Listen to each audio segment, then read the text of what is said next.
Music this week brought to you by Color Television. You can check them out on SoundCloud. I have it linked below, and I recommend that you do. This is Common Filth Radio, episode 37. Thank you for listening. I got a pretty good comment here, and one of my admins on Full House Memes posted this. They actually shared it from the Facebook page called Stick Memes. And the post says, if you use the word normie in any way, you are a fucktard who thinks scrolling 4chan twice a day or liking weird Facebook pages makes you a superior internet man.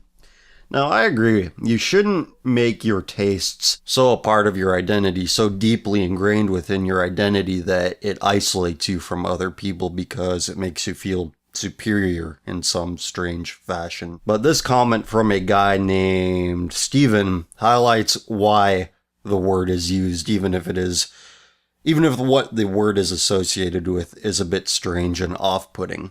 Steven says, the word normie is a really shitty buzzword and undermines the real problem of normal fags who simply regurgitate the values of society and the media with no critical thought. If for some reason you aren't familiar with what normie is, it's basically a word invented on 4chan's R9K. I think that's where it came from, but it's associated with that board's culture, the word normie, and it basically describes anybody with normal mainstream tastes, habits, etc. And I really like this comment that was left on my page because it's not so much the things that normal people consume that's the problem. It's the prevailing attitudes that they go along with. It's not a problem that they like to go see the latest superhero movie. It's not a problem in and of itself that they post pictures of their food on Instagram or whatever. If your average everyday person, what you imagine to be an average everyday person, did just this, it wouldn't be so bad. But look at the other things they go along with. And I'm going to read another comment that I found on some blog somewhere. I wish I kept the URL to it, but it was left by a guy named John on this blog, and he says, I recently read that millennials identify only one basis for determining whether someone is a moral person, whether they judge the morality of others. They do not believe in any other absolute moral rule. This is the only absolute one. Other rules are up to the individual. So there's that comment. In other words, millennials are the don't judge me generation. If the people who use the word normie were to approach the normie question from this perspective, they would be taken a lot more seriously. If you've listened to enough episodes of this show or you've watched enough episodes of Tumblristas, you'll come to the conclusion that millennials value nothing but their own assholes. And you don't need to comment not all X are like that because we know. I know. Everyone knows. Not all X are like anything, but we're talking about the average here. And again, I'll say that when I say this is not a condescending, I'm better than you people kind of statement. It's just fact. Your average person, your average 100 IQ person needs to be guided along. They need to be told what to do. And they allow themselves to be told what to do by forces that are less than noble in their intentions. Instead of allowing their behavior to be guided by family, country, God, whatever, they allow themselves to be controlled by their own whims. And this is encouraged by mass media and social media. Because people, by nature, as you may know, as you've probably heard many times before, people are social creatures. We can't survive without socialization. I know I've been beating this to death for the past few weeks, but I think it's a valuable example. Look at every major world religion, and look at their rules regarding sexual behavior. The rules in these religions regarding sexual behavior are informed by the conduct of the average person. Because the average person, they come, and they're like, oh my God, this is amazing. This is what I want to orient my life around. It can't get any better than this. Well, that's why children exist. That's why children generally result from sex, and did before the advent of birth control. It's hard to focus on endless pleasure seeking when you have this helpless little creature crying at weird hours of the night. A couple of thousands of years of human, societal, cultural development later, and more people are allowed to pursue hedonism and orgasms and so on without any consequence, without any babies to take care of. And look where that's gotten us. It's gotten us the don't judge me generation. I do all of this shameful stuff, sexual and non-sexual, and I know it's shameful, and it does me no good. So I'm going to say, don't judge me, society. It's your fault. It's your fault for blank shaming me. Instead of contributing to my family's bloodline, the human species, my race, the local economy, the world economy, I'm going to focus my life on making myself feel good and becoming who I am. Because who I am totally matters. So I think the people who use the word normies are onto something, but they don't have the intelligence to get to what it actually means, because they see maybe old friends posting pictures of themselves on vacation at a restaurant, doing whatever, and they think, God, that's the problem. They're making me feel bad. Which, again, they're just the same side of the same coin. They're focused on making themselves feel good, using their tastes as a point of superiority to make themselves feel good. We really need to stop trying to make ourselves feel good about everything. We're the don't judge me generation to a certain extent. I'm going to read that comment again. Millennials identify only one basis for determining whether someone is a moral person, whether they judge the morality of others. Now, this is almost completely true, but we have to add an asterisk to it. Because it seems to me like when I was reading those GoFundMe comments back a couple of weeks ago when that thing was going on, people were saying, how dare you judge these people, not realizing that they themselves are passing judgment. If somebody judges somebody else, well, then they're fair game to judge. Especially if that judgment is coming from a religious perspective, and that perspective informs certain things about certain sexual behaviors. It's no wonder why millennials are so neurotic and crazed.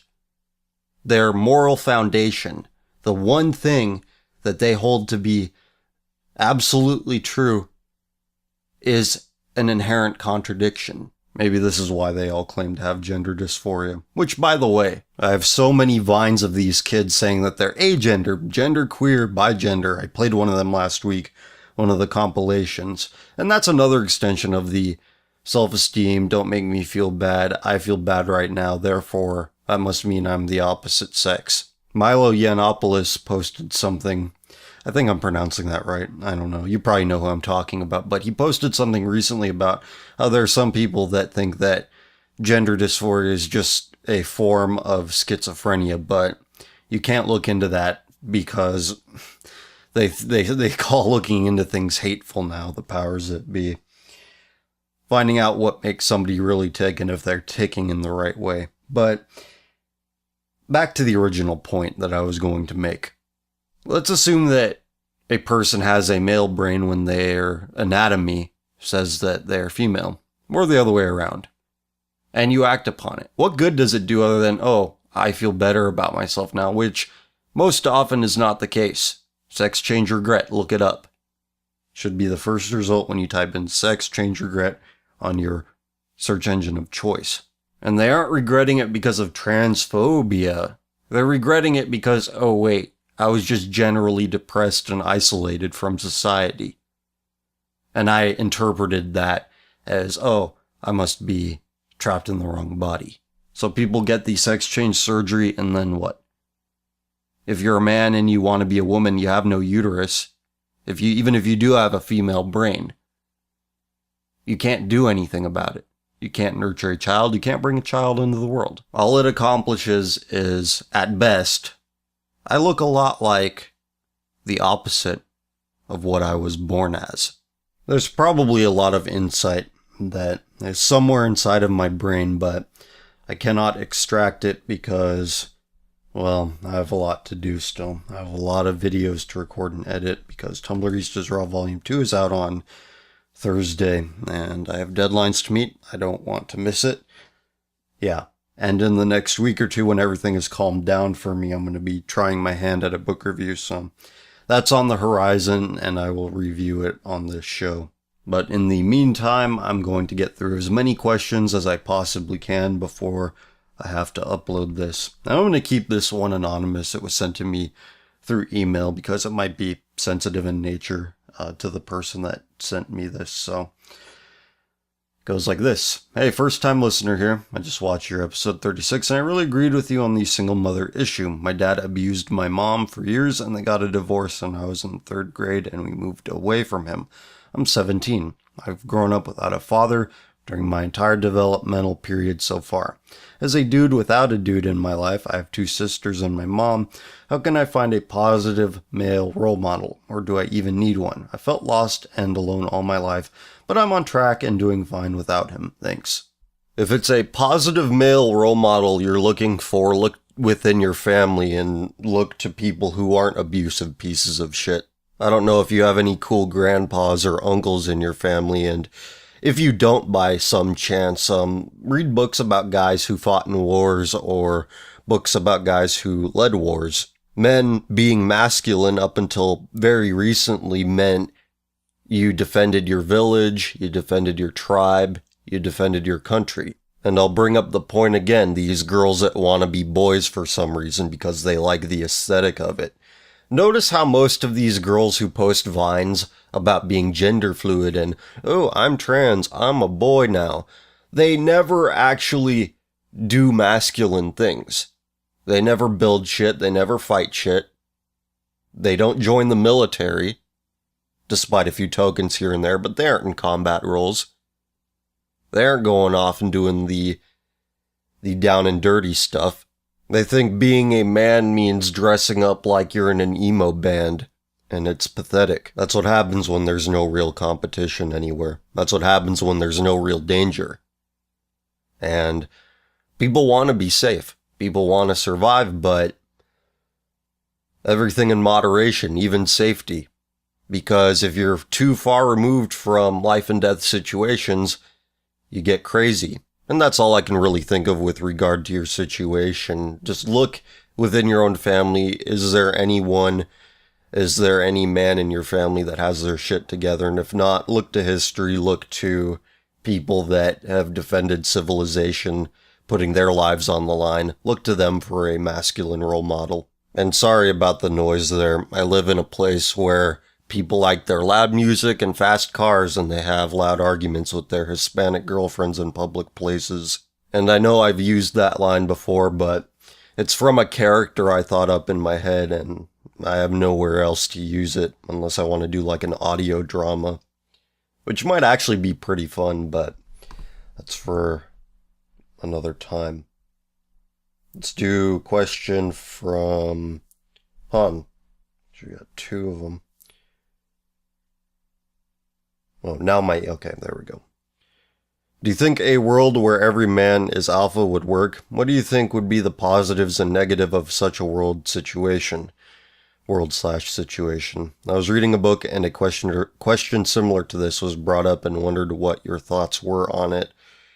Yeah, obviously you need providers or else nothing is going to get done. You need people that are good workers, and alphas are generally violent or charismatic. And with this in mind, I'm not approaching this situation from how much sex can a person get, because what people define as alpha and beta now is oriented around this fact, and I think that that's a very bad perspective to have, because, okay, you get a lot of women, you're able to attract a lot of women, but, okay, you have sex with them, what gets accomplished? Babies aren't being made. Economic productivity isn't being increased. So I view the alpha-beta paradigm as a measure of leadership. And obviously, if you have too many leaders, alphas, you're going to have too many warring factions. And I know I just said that warfare or conflict to some extent is a good thing. If you're in constant conflict, a culture cannot grow and thrive. And that's what you'd get if you had everyone being an alpha male. You'd have a bunch of tiny little tribes fighting it out with one another. Everything in moderation, including the amount of leaders you have. I'd rather have quality leaders, a few quality leaders, than a lot of them. There's nothing wrong with being a follower, as long as you are following something noble, as long as you are following something moral.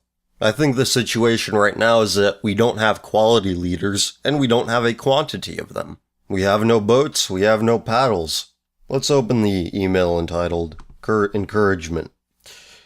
Here we go. Been listening to your stuff recently. Learned about you through the Between Two Lampshades segment over on therightstuff.biz. You're doing good work. Keep it up. Bought Tumblr East is Raw under a different email and stuff. I really don't have any questions that I can think of at the moment.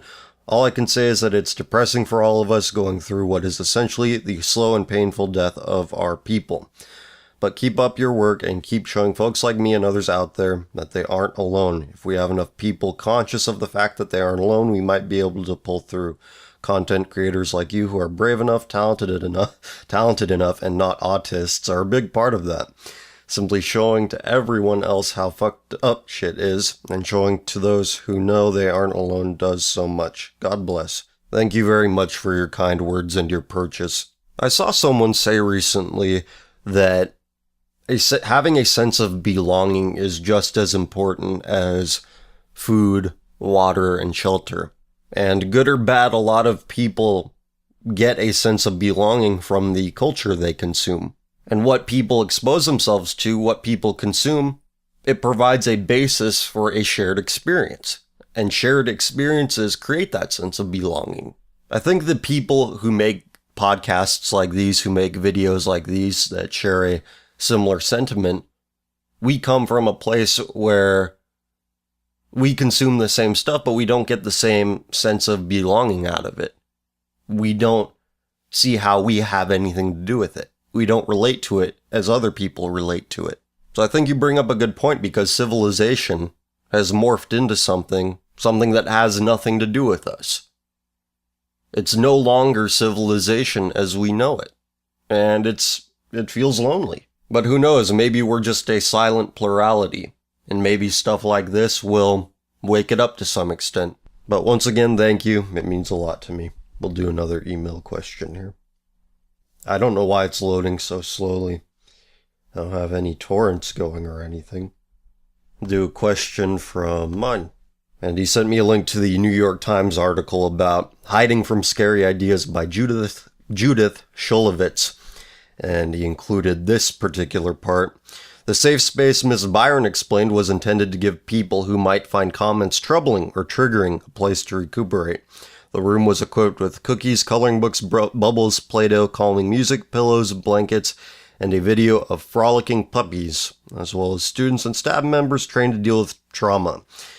Talking about universities and colleges, how they're becoming safe spaces where non-feeling safe opinions are being made illegal. And the most interesting part is the excerpt that I just read. It's troubling, it is disturbing, and it's a preview into what a gynocracy will look like. Because women find the work that police do, investigators do, unsatisfactory. Because thought crimes are not enforceable by your various law enforcement agencies, which is why colleges are becoming kangaroo courts. So that, well, we don't have any evidence, but we have feelings, and I feel that you raped this woman, so we're going to kick you out of college and you will never be able to attend higher education again. That's the future. But he adds, now tell me I'm not the only person who thinks that sounds like a classroom for kindergarten children, maybe a daycare center, preschool perhaps, because it certainly reminded me a bit of the preschool I went to when I was 3 years old. Then again, it is surprising considering that the people who believe in this bullshit have the emotional maturity of the toddler. Or is it surprising? That was a question. Not really. Interesting read though, a little liberal at times, but still fascinating. Yeah, it's the New York Times. You can't expect it to be full-on 1488, etc. Anyway, the question. What is your view on male teachers? You've talked a lot about female teachers, but what about men who do the job? I've had... there's only been one male teacher, professor that I ever had in my life that I disliked. and I've talked about them before, I think. But in general, with the male teachers that I've had, it always felt like the subject was the most important thing rather than the occupation of teacher itself, because female teachers, they get power from that. It's like motherhood on a scale of dozens. They get a classroom full of children that they have power over. And this is anecdotal, well, secondhand anecdotal, but I remember reading posts from a guy, writings from a guy who was a male elementary school teacher, which is an incredibly rare thing. And he always said that, when he would go in and fill in for another teacher who apparently had an unruly classroom, when he was in the classroom, the kids were perfectly behaved. And I think that's a function of men being able to set clearer boundaries. Whereas with women, a woman's authority, the boundaries are more situational. But that's just from my experiences and observations. I don't know if that's a universal thing. But despite the fact that I've given the teaching profession a lot of crap, there have been few teachers that I've had bad experiences with. I mean, more often than not, overwhelmingly, I had positive relationships with the people who I was a student to. I think that if you had more males employed as teachers at the elementary school and middle school levels, you'd have more children that would grow up to be better behaved.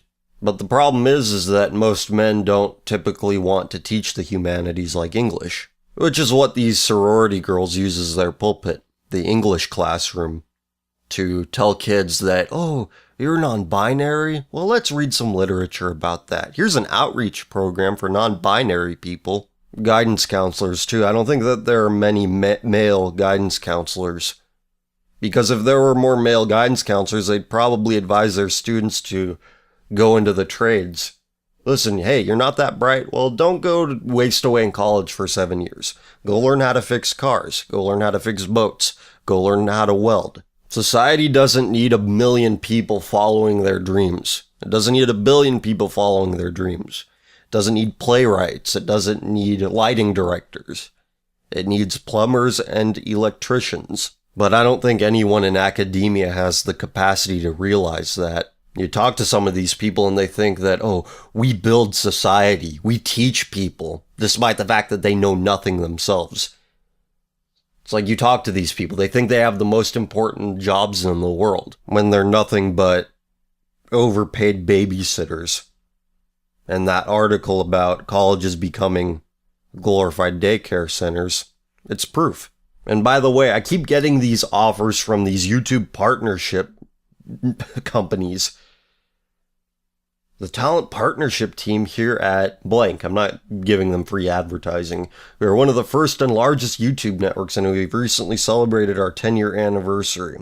I would love to be able to explore some business opportunities with you and see if there's some synergy. But I'm getting corporate speak. Holy shit.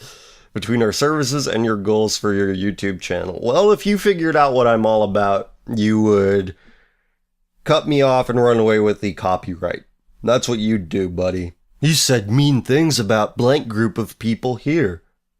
He's dangerous to our brand. It would be different if one of these people offered me a job, but that's not what they're offering me. They just want to siphon off of my creativity. Anyway, this one is from Elliot. Hey CFs, I started listening to your radio show about 2 weeks ago and I've almost watched all of them. I have to say you bring up some interesting points and brought up certain things I never thought about before, or at least thought about in the way you mention them. I also love Tumblristas, even though it gives me headaches and the belief it is the end of days. Well, I don't think that there's ever been a period of time where somebody didn't think it was the end of days. We have no idea of knowing, but I think we have the greatest case for that argument, even though I don't think it's the end of days, it's just the stupid days. It's the end of smart days. Anyway, my question is, could you be friends with someone who is a homosexual? I have a few homosexual friends, and they're not the degenerates that are most commonly known, which is why I'm friends with them. Also, what are your thoughts on homosexuals who are Christians? Thanks, CF, and keep up the good work. Well, the opportunity doesn't present itself too often because I don't have any social circles in which there are homosexuals. However, I once had a homosexual roommate. He was a gay black roommate. Given that I am a white heterosexual, we didn't have much to talk about, but it was a pretty neutral experience, and there's really not a whole lot I could say about it. I don't know the exact numbers for it, but there are some social scientists who say that there is a limit to how many relationships you can hold at one time, how many meaningful relationships you can hold at one time, and that includes family, friends, and you have a limited number of people who you are close to that include family and friends. I think the number's like 150 or something. Maybe that's a little high. I don't know. And depending on which studies you're reading, the homosexual population is between 2 and 4%. So at most, the people who are closest to me, I would have 6 gay people in my circle of friends and family to which I am closest. But as we know, life isn't a Coca-Cola commercial. People generally hang out with those most similar to them. And I am no exception to that. And I don't think that people who are primarily identifying as homosexual are any exception to it either. You wouldn't have gay neighborhoods or primarily gay cities, or at least overwhelmingly disproportionate cities if that weren't the case. I hear Salt Lake City is becoming increasingly homosexual. It's like San Francisco East from what I hear. In my relatively limited exposure with people who primarily identify as homosexual above anything else, they aren't necessarily people that I would want to hang out with. Most people who identify first and foremost as homosexual, there aren't that many of them. So they go to places where they congregate, such as the Castro District, Salt Lake City, West Hollywood. And that's unsurprisingly where you see these offshoots that are made possible by the gay identity, like bug chasing. I don't know where you live, but if you have homosexual friends, they're closer to mainstream society than they are to homosexual society. And I know it's kind of a leftist thing to say, but by virtue of their environment, the more extreme behavior they would be prone to in another place, they aren't so prone to in their current place, if they're hanging out with mainstream society, those belonging to it. I mentioned this documentary a lot, but watch a documentary called The Gift and see how damaging other homosexuals are to one another. And it's not an anti-gay documentary either. From what I understand, it's actually made by a very pro-gay person who's like, oh my god, this is a horrible thing in the homosexual community. Not realizing what it's showing about them when they congregate in large amounts. And moving beyond the bug chasing thing, look at lesbians. They beat the shit out of each other, aka domestic abuse, at a higher clip than any other group. This is from musc.edu. Lesbian Partner Violence Fact Sheet. Susanna Rose, PhD, National Violence Against Women Prevention Research Center, University of Missouri at St. Louis. About 17 to 45% of lesbians report having been the victim of at least one act of physical violence perpetuated by a lesbian partner. Types of physical abuse named by more than 10% of participants in one study included disrupting others' eating or sleeping habits, pushing or shoving, driving recklessly to punish, and slapping, kicking, hitting, or biting. I've never even heard of such a thing. Driving recklessly to punish somebody? Women are savage creatures. Sexual abuse by a woman partner has been reported by up to 50% of lesbians. Psychological abuse has been reported as occurring at least one time by 24 to 90% of lesbians, and that's depending on the study. This is why the oppressor-oppressed worldview is bullshit. Because even people within the same group, within the same identity, treat each other like shit. In fact, they probably treat each other worse. But you can't say that because a significant portion of the GDP is tied up in being a victim. And rather than blaming yourself for your victimhood, it's easier to blame other people, and you get invited to all sorts of conventions and universities, and you get paid handsomely for talking about bullshit. And as for what I think about homosexuals who are Christians, a lot of these people I think are just opportunists, these gay Christians, to signal within the group saying like, look, I'm not like other Christians, I'm not like other girls, I'm not like other blank. It's the same idea. But more importantly, whether we're talking about a gay Christian, a gay Muslim, a gay Jew, whatever it may be, the fact that they put gay before it means they're identifying first and foremost with the behavior that they engage in, rather than the belief system they are supposedly dedicating their life to. Because if they were truly repentant about whatever impulses or inclinations they have, they would just say, I'm of this religion.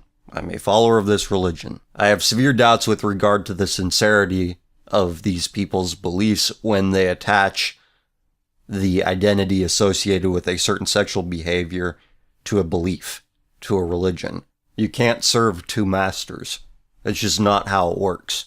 I see a few more emails in my inbox that I have not opened yet, but I need to get to the Ask FM questions because I have a lot of those. And here's the first of the Ask FM questions.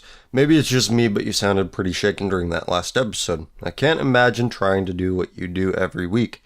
This vile shit has to take its toll after a while. If you need to take some time off, I understand. Every week I bookmark a lot of stuff, and most of the stuff that I bookmark is stuff that I would like to talk about on the next episode of the show, but most of it I can't get around to because I only have so much time. And last week I was looking through my bookmarks and I found an old one from the subreddit I was reading, and I think reading that is what shook me up the most because I didn't preview it, I just read the title. I didn't scroll through the thread before I recorded to see what I was dealing with. And I generally like to do that because I think the initial reaction is more raw and more interesting. But I was not expecting these trans people to discuss their sex lives and bodily functions in such graphic detail.